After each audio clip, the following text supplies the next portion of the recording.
Hello students and welcome back to channel Siraj Shaikh degree study. आज underwriting of shares and debentures का lecture number 3 होगा, जिसे हम cover करेंगे नए points of underwriting of shares and debentures. Start करेंगे आज का क्लास।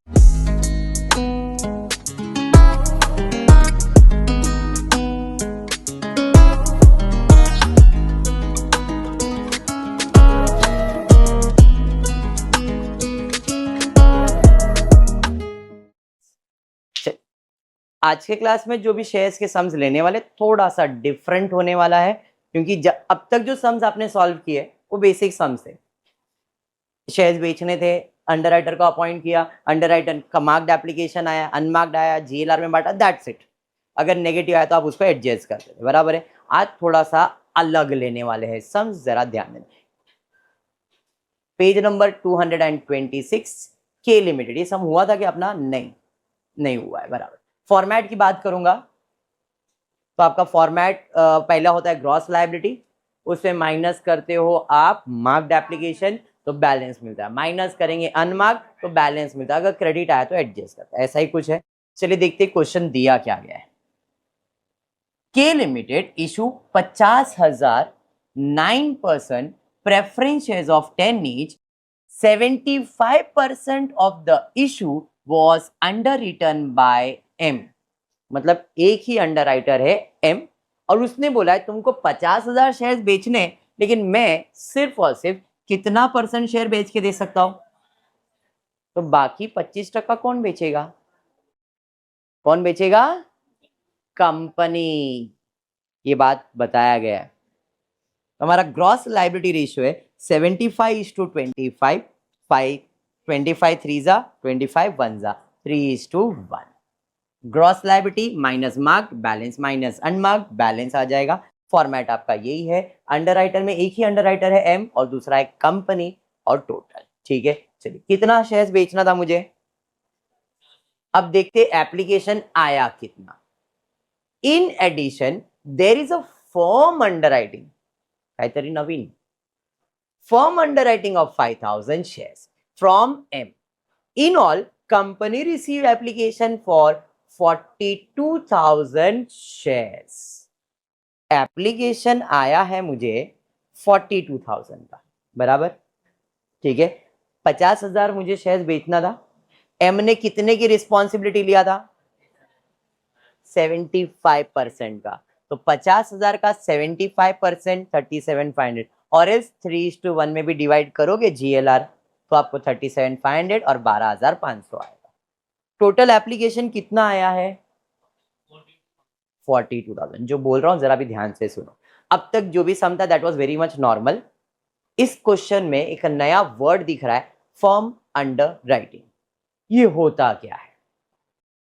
याद करो लेक्चर नंबर 1, मुझे शेयर्स बेचना था तो मैं बेचने निकला था, किसी ने खरीदा नहीं तो बंगाली आया था मेरे पास, याद है? बंगाली 1 आया, सर मैं बेच के दूंगा आपके शेयर्स तो मैं ही बेच दूंगा, बराबर है। बोला अच्छा ठीक है। दूसरा बंगालिया, सर मैं बेच के दूंगा। तीसरा बंगालिया, मैं बेच के दूंगा, बराबर है।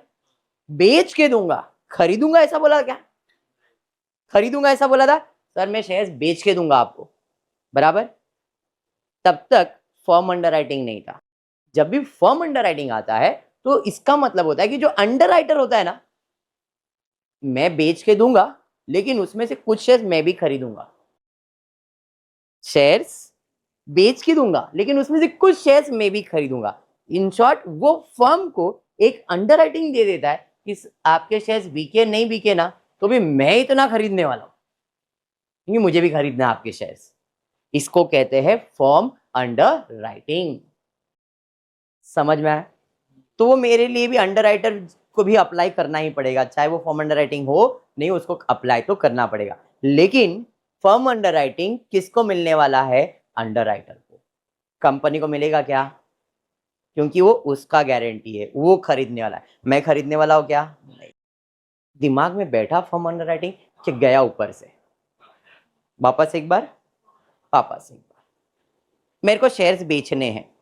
कितने शेयर्स? 50,000, बराबर है। मैं बेचने निकाला, कोई खरीदा नहीं। बंगाली आया, सर क्या बेच रहे हो, आपसे नहीं बिकेगा, लो 75% शेयर मैं बेच देता हूँ। मिला 75% के हिसाब से 37,500 शेयर चाहिए। हाँ सर 37,500 में बेचूंगा, बेच के दूंगा। और एक इंपॉर्टेंट बात बोलता हूं सर, 37,500 में से ना 5,000 तो मैं खुद ही खरीदने वाला हूं, वो मेरी गारंटी। आपके शेयर्स बिके नहीं बिके, 5,000 तो मैं खुद ही लेने वाला हूं। उसको कहते हैं फर्म अंडर राइटिंग। समझ में आया क्या? क्लियर? हाँ। अब इसके अंदर दो ट्रीटमेंट कर सकते हैं अपन। फर्म अंडर राइटिंग जब भी रहेगा ना क्वेश्चन में, तो ये पूछना है कि जो एप्लीकेशन आपको रिसीव हो रहा है ये इंक्लूडिंग फर्म अंडर राइटिंग है या एक्सक्लूडिंग फर्म अंडर राइटिंग है। मतलब 50,000 शेयर बेचने थे, इसने 5,000 की गारंटी लिया हुआ है, मुझे 42,000 का एप्लीकेशन आया, तो क्या इस एप्लीकेशन में जो उसने मुझे बोला था उसका भी एप्लीकेशन है, मतलब इंक्लूडिंग फर्म अंडर राइटिंग है, या ये बिना इंक्लूडिंग फर्म अंडर राइटिंग है? ये बात क्वेश्चन में स्पेसिफाई रहना चाहिए। जब भी फर्म अंडर राइटिंग आएगा, जब भी फर्म अंडर राइटिंग आएगा, तो आपको ये देखना है कि जो आपका एप्लीकेशन रिसीव हुआ है ये इंक्लूडिंग फर्म अंडर राइटिंग है या एक्सक्लूडिंग फर्म अंडर राइटिंग है। मतलब जो भी मेरे पास एप्लीकेशन है उसके अंदर उसने जो बोला था वो भी आया है या वो नहीं आया है, वो बाद में लेके आएगा, तो वो इंक्लूडिंग एप्लीकेशन के अंदर है या एक्सक्लूडिंग है वो देखने का। अब क्वेश्चन में वो स्पेसिफाई करेगा, अगर नहीं करेगा तो हम अजम्पशन लगाएंगे, अगर वो कुछ नहीं बोलेगा तो हम अजम्पशन लगाएंगे, हाँ हमको इंक्लूडिंग ट्रीट करना है, हमको एक्सक्लूडिंग ट्रीट करना है, वो हमारी मर्जी रहेगी। कुछ नहीं बोला है तब, ठीक है। अब क्वेश्चन रीड करता हूं। यहां तक तो किया था कि 9% प्रेफरेंस है, 75% issue underwritten by M. In addition there is an firm underwriting. In addition मतलब और फर्म अंडरराइटिंग कितना है? 5,000 shares from M. In all, in all मतलब सब मिला के। अब सब मिला के का मतलब क्या हुआ? फर्म अंडरराइटिंग भी हो गया ना। तो इन ऑल कंपनी को एप्लीकेशन कितना आया? इसका मतलब ये जो एप्लीकेशन आया है ये इंक्लूडिंग फर्म अंडर राइटिंग है। समझा ये? तो मतलब 50 में से 42 आया तो मेरा बैलेंस कितना आएगा? बट ये तो इंक्लूडिंग फर्म अंडर राइटिंग है, तो जरा बैलेंस बदल जाएगा। 8,000 नॉर्मल केस में अपन ऐसे ही करते थे, 50 का है 42 है तो बैलेंस 8,000 ही आता था हर सम में। पर इधर ऐसा नहीं, जब भी इंक्लूडिंग वाला बोला है तो आपका बैलेंस 8,000 नहीं आएगा, इसमें ऐड करेंगे हम लोग हमारा फर्म अंडर राइटिंग का शेयर्स कितना? 5, तो मेरा बैलेंस टोटल कितना आना चाहिए?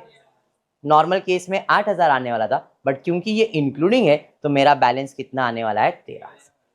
ये समझा? हाँ या नहीं? पक्का? अभी तक ऐसा कोई पॉइंट जो लग रहा है कि कुछ नया हुआ या बाउंसर गया है? बाउंसर? पक्का दिमाग में बैठ गया है ना? जो एप्लीकेशन आते हैं उसके कितने भाग होते हैं? अब से 3। अब से कितना करने का? एक आएगा मार्क्ड, एक आएगा अनमार्क्ड, और तीसरा आएगा फर्म अंडर राइटिंग। अब यहाँ पे 2 दिखा है, तीसरा मैं बाद में दिखाने वाला हूं। जब भी फर्म अंडर राइटिंग आएगा, जब भी फर्म अंडर राइटिंग आएगा तो जो एप्लीकेशन रिसीव होता है इसके 3 भाग करने, marked, unmarked and firm under writing.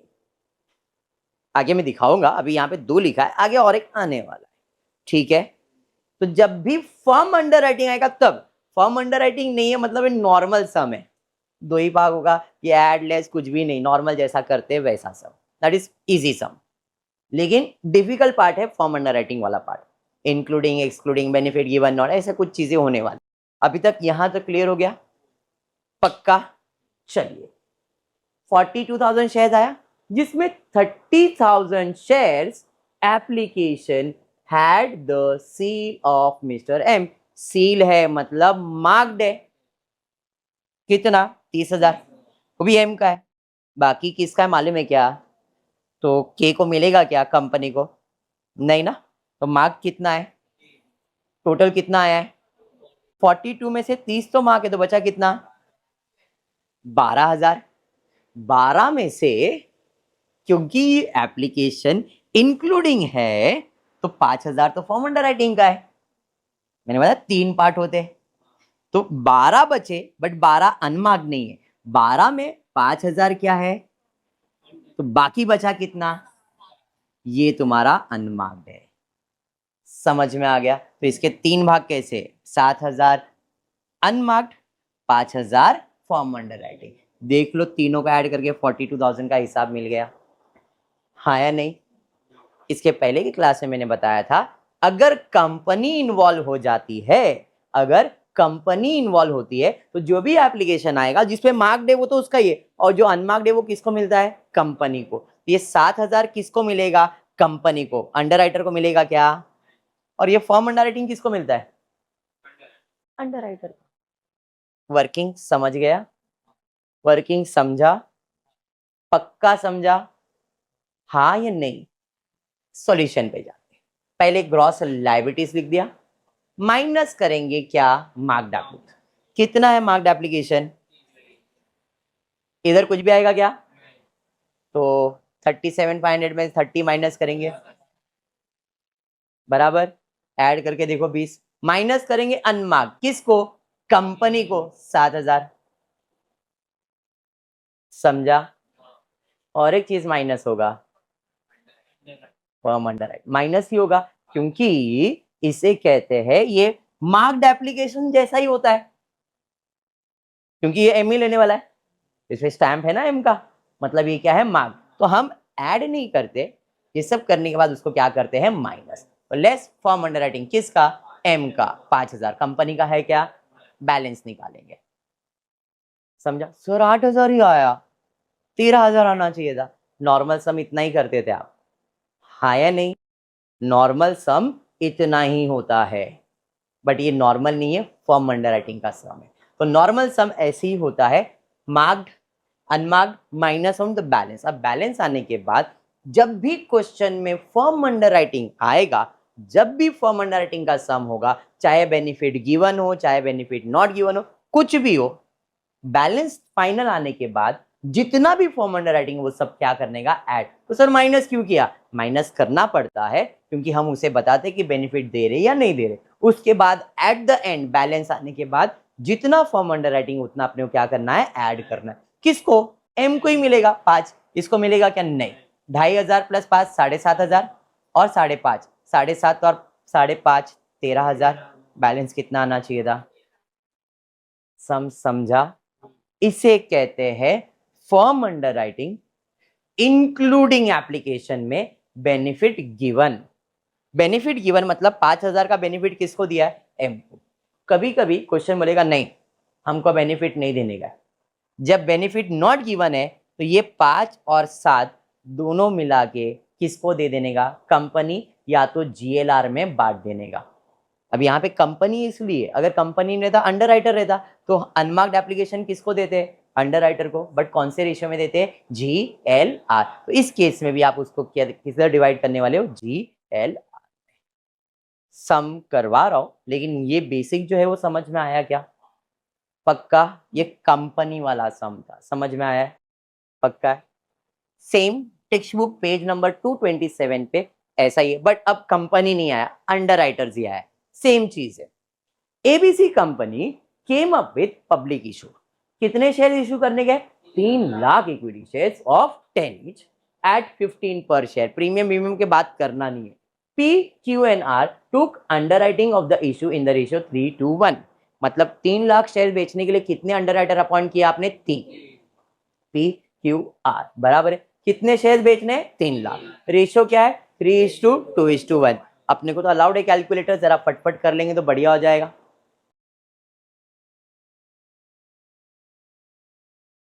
कर लो, 3 लाख को डिवाइड करो, 3 लाख इंटू 3 डिवाइडेड बाय 6, पूरा वर्किंग सॉल्व कर दिया।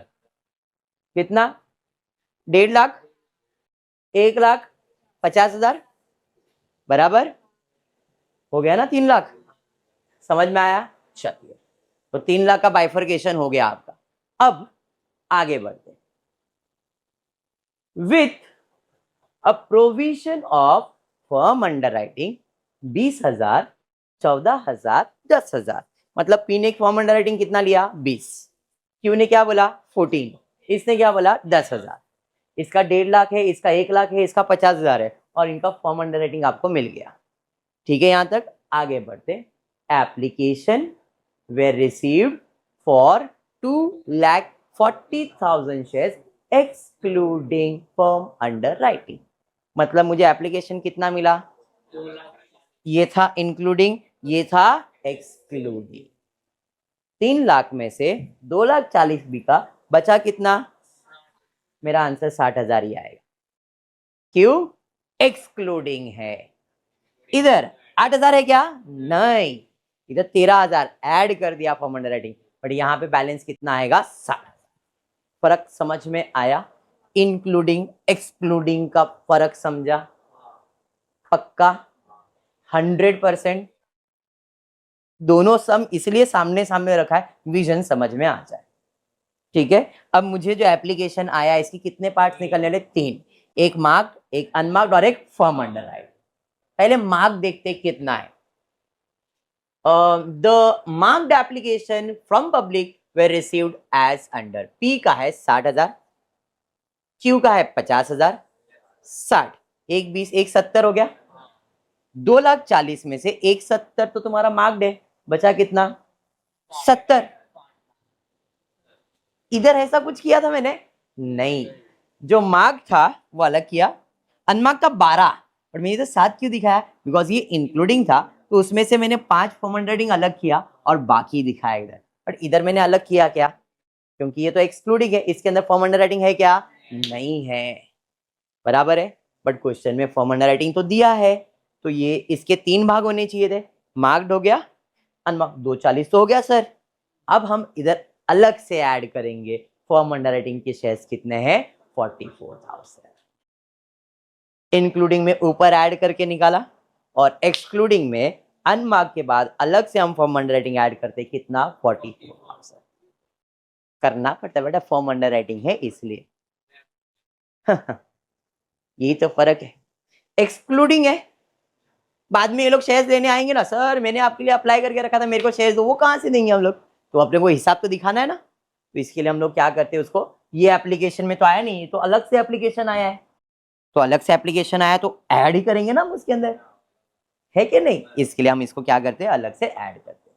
अब ऐड करने के बाद क्वेश्चन में जैसे यहाँ पे बेनिफिट इसको ही दिया, पर इधर क्वेश्चन में स्पेसिफाई करेंगे कि ये बेनिफिट अंडरराइटर को देना है या नहीं देना है। अगर देने बोला है तो जितना बोला है हम उतने शेयर्स अलॉट कर देंगे। 20, 14, 10 ऐड करो, कितना हो रहा है? 20,000 प्लस 14,000 प्लस 10, 44 हो रहा है ना। तो उनको जैसा बोला वैसे देंगे, इसे कहते हैं बेनिफिट देना। अगर बोलेगा नहीं भाई बेनिफिट नहीं, तुम अप्लाई करो, हमारे हिसाब से हम लोग देंगे, तो हम लोग क्या करेंगे, इन दोनों को ऐड करेंगे और कौन से रेशियो में बांट देंगे? जीएलआर। तूने 20 बोला था बट मेरे को 20 नहीं देने का, इसे कहते हैं बेनिफिट नॉट गिवन। पढ़ते क्वेश्चन में दिया है क्या? Compute liability of each underwriter as regard to the number of shares to be taken up, assuming that the benefit of firm underwriting is not given to individual writer. Benefit नहीं देना। जब benefit नहीं देना है, दोनों को add कर दो, जो भी टोटल आएगा उसे जीएलआर में बांट दो। समझा? हाँ, अगर बेनिफिट गिवन बोला रहता, ये जीएलआर में बढ़ता और ये जैसा बोला है वैसे ही अंडरराइटर को दे देते। अगर ये लॉजिक समझ गया तो अंडरराइटर खत्म, अगर ये समझ गया तो अंडरराइटिंग खत्म हो जाएगा। समझाइए? चलो, इस केस में नॉट गिवन बोला है, दोनों को ऐड किया, 1,14,000। कौन से रेशियो में बांटेंगे? जीएलआर यानी कि 3:2:1 में 1,14,000 3 divide by 6, 1,14,000 2 divide by 6, 1,14,000 1 divide by 6। Working समझ में आ गया? आ जाते सॉल्यूशन पे, जरा ध्यान से सॉल्यूशन। सबसे पहला ग्रॉस लायबिलिटीज माइनस करेंगे marked application 60,000, 50,000, 60,000, total 1,70,000। 90,000, 50,000 minus 10,000 minus करेंगे अनमार्क्ड एप्लीकेशन। अनमार्क्ड एप्लीकेशन ये है ना, माइनस 57, 38, 90 बराबर बैलेंस निकालेंगे, ये नेगेटिव आ रहा है। माइनस फॉर्म अंडरराइटिंग करेंगे क्या? नहीं, सूर्य इधर क्यों गया था? इधर बेनिफिट देना था, इधर बेनिफिट देना है क्या? नहीं, तो हमने ऑलरेडी उसको ऐड करके एक ही साथ में माइनस कर दिया है। इधर मार्क के बाद फॉर्म अंडरराइटिंग माइनस क्यों किया? बिकॉज यहाँ पे बेनिफिट देने बोला था, तो अलग से हमने उसके बाद अनमार्क के बाद अलग से माइनस किया, क्योंकि ये अमाउंट अलग सॉल्व हुआ, ये अमाउंट अलग सॉल्व हुआ ना, माइनस तो करना ही था। इधर ऐड करके इकट्ठा माइनस कर दिया, समझा? इसलिए वापस से माइनस होगा क्या form underwriting? But form underwriting case में एट द एंड ऐड तो कंपलसरी है, चाहे वो इंक्लूडिंग हो चाहे वो एक्सक्लूडिंग हो, आंसर हो जाने के बाद ऐड करना कंपलसरी है। इतना समझ में आ गया? मतलब वापस से फॉर्म अंडरराइटिंग आएगा नहीं। अब कोई क्रेडिट है क्या? है, और पी और क्यू में कौन से रेशियो में बटेगा? 3:2। तो हम इधर क्रेडिट एडजस्ट करेंगे, 29,000 इंटू 3 डिवाइडेड बाय 5, 17,400, 11,600, 0 आएगा और जाएगा, बैलेंस निकालेंगे तो इसका 15, इसका 400, ये हो गया 0। पॉजिटिव आ गया, कितना आया? 16,000, जबकि अपना बैलेंस कितना आना चाहिए था? आया है क्या? अपने को ऐड करना है फर्म अंडरराइटिंग। कितना है फर्म अंडरराइटिंग? 44,000 है या नहीं? तो 44,000 कैसे ऐड करेंगे? 20, 14, 10, 20, 14, 10। जीएलआर नहीं, फॉर्म अंडरराइटिंग दिया हुआ था ना, उतना ही ऐड करेंगे। तो ऐड करेंगे 15,600, 400, ये ऐड करके देखो टोटल 60,000 आएगा। 16,000 में 44 ऐड करोगे तो 60,000 होएगा ना। लॉजिक समझा सम का? पक्का? ये टॉपिक इतना है। हाँ बेटा, समझ गया तो आपका टॉपिक खत्म होता है। ये चौथा लेक्चर, तीसरा लेक्चर है, और 5-4 लेक्चर्स होंगे, 7 लेक्चर्स मैक्सिमम में खत्म हो जाएगा टॉपिक। समझा है ये? पक्का?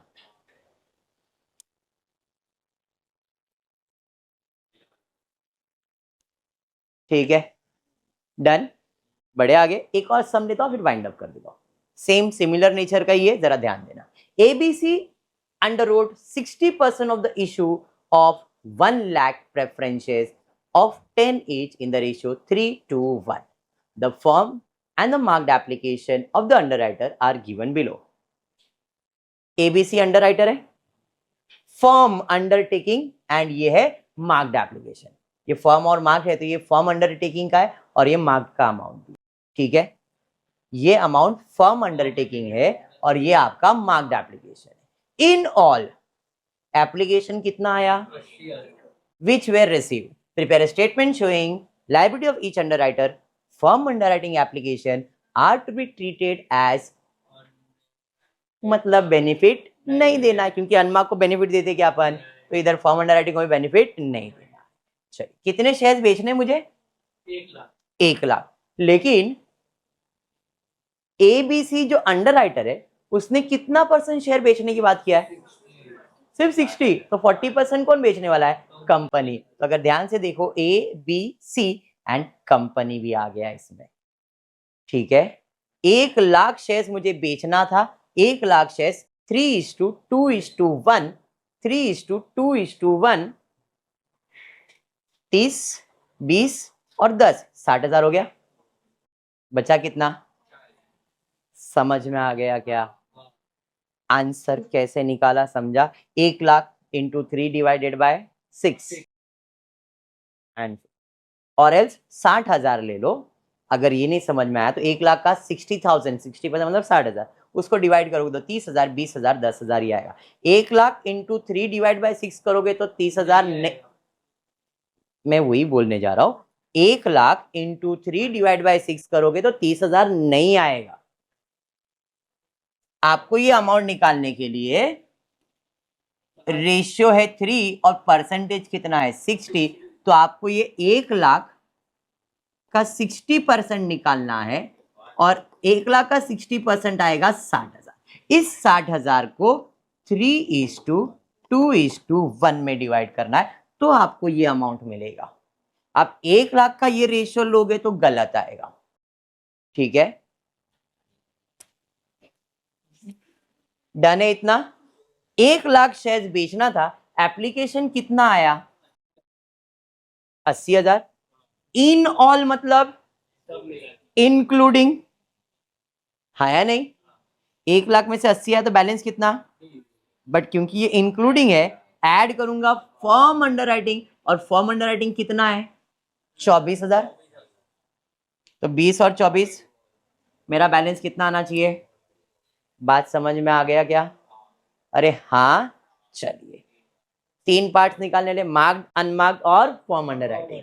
मार्क्ड एप्लीकेशन ABC का मालूम है अपने को 22, 18 और टोटल कितना हो गया 30, 40, 50, 80 में से 50 तो मार्क्ड है, 30 अनमार्क्ड है, लेकिन 30 में भी फॉर्म अंडरराइटिंग इंक्लूडेड है। 30 में से 24 तो फॉर्म अंडरराइटिंग का है, तो बचा कितना? समझ में आ गया? ये एप्लीकेशन इंक्लूडिंग है ना, तो फॉर्म अंडरराइटिंग कितना है इसके अंदर, मार्क कितना है, तो बच गया वो क्या रहेगा? अब बेनिफिट देने बोला है क्या? बोला है बेनिफिट देने के लिए? जब बेनिफिट नहीं देने बोला है तो दोनों पूरा का पूरा पैसा किसको दे देंगे? अंडरराइटर को क्यों नहीं दिया? क्योंकि इस केस में कंपनी इन्वॉल्व है। अगर कंपनी इन्वॉल्व नहीं रहता तो आप किसको बांटते? कौन से रेशियो में? अनमार्क्ड एप्लीकेशन कंपनी को मिलता है ना, तो इधर भी बेनिफिट देने का है क्या? नहीं भाई, हम लोग नहीं देने वाले, हम ही लेने वाले। इसलिए फर्म अंडरराइटिंग का बेनिफिट भी किसको मिलने वाला है? कंपनी। बैठा दिमाग में क्या बोल रहा हूं? क्या अभी भी बाउंसर गया है? पक्का? चलिए सम पे आ जाते हैं। मार्क 22,000, 18,000, 10,000, इधर कुछ भी नहीं आएगा, 50 माइनस कर दिया, माइनस कर दिया, माइनस, ये नील हो गया। माइनस करेंगे अनमार्क्ड एप्लीकेशन, किसके पास जाएगा अनमार्क्ड एप्लीकेशन? कंपनी में। बाकी किसी को भी जाएगा क्या? अरे समझ में आया? माइनस करके बैलेंस ले लिया, डन है। फर्म अंडरराइटिंग माइनस करेंगे क्या अभी? नहीं, क्योंकि वो ऑलरेडी माइनस हो चुका है। तो अभी डायरेक्टली हम इसके अंदर ऐड करेंगे फर्म अंडरराइटिंग 10, 8 और 6। समझा? ऐड करने के बाद बैलेंस निकालेंगे 18,000। देख लो 20 + 4 44। सम समझा? पक्का 100% खत्म हो गया। Benefit given, not given, including, excluding का कंसेप्ट अगर समझ जाता है तो टॉपिक खत्म हो जाता है। डिफिकल्ट सम्स ऐसे होते हैं, ठीक है क्या? चलिए, तो फिर आज के क्लास में इतना ही करते हो। फुली वीडियो पसंद आए तो प्लीज वीडियो को लाइक कर देना, फ्रेंड्स ग्रुप में शेयर करना और चैनल को सब्सक्राइब करना। Thank you for watching the video.